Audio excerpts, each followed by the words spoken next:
It is a rather dark play. Come expecting some things that might make you vaguely uncomfortable. Pretty much the whole world has become virtual reality, so the whole world is now the internet, and that's where people stay.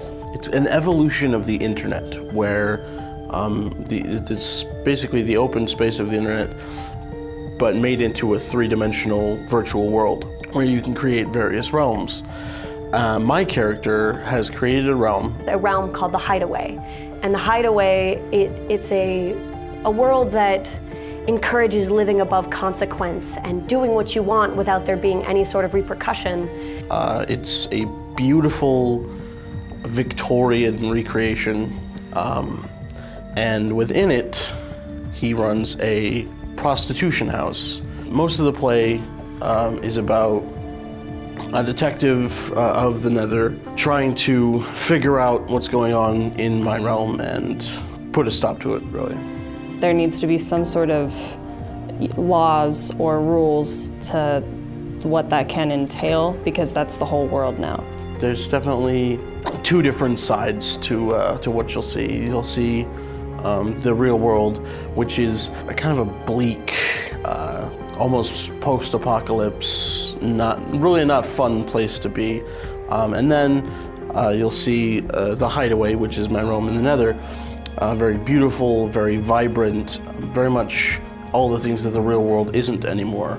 So when the switch is made, the whole feeling changes. Everything you feel and see and do, it's so lifelike.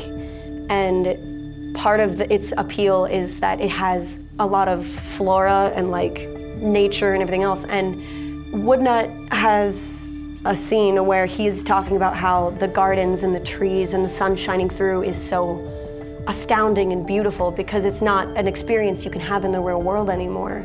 This show has been going really quickly. We have a shorter time, but it's a shorter show than we usually do. All the actors have really stepped up. We're not very far into this, and we're already have our lines, and we're almost ready to go. I'm really excited for this one. We've gotten together multiple times and just kind of run our objectives and our intentions, and it doesn't even scratch the surface. There's so many levels, and it's so hard to even think about, like being able to be someone else entirely in the internet, so you can show up in whatever form you want to, which is very interesting. The author has done an amazing job of making every single word mean something specific. So making sure that you deliver those lines with the power that they need to keep the show going has been something somewhat difficult. So it's been really sitting down and looking at the words and being like, what does this mean? Why am I saying it? Because if you can't answer that, and if the audience can't understand that, then it hurts the show quite a bit. The show it's definitely a thought-provoking one.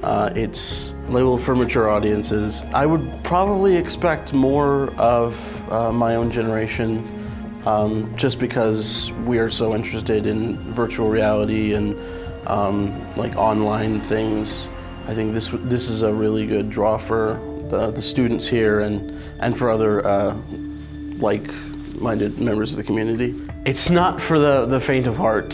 Some of the dialogue is pretty graphic. Nothing happens on stage per se, but there are definitely some very mature themes. So if that's your cup of tea, I would definitely consider seeing it. At the end of the play, the audience should really question whether or not they find themselves sympathizing with the participants in the Hideaway, people that are trying to engage in this spiritual relationship above worldly consequence, or do we bring it back down to our level where it's this is what is good and this is what is right and there's no gray area.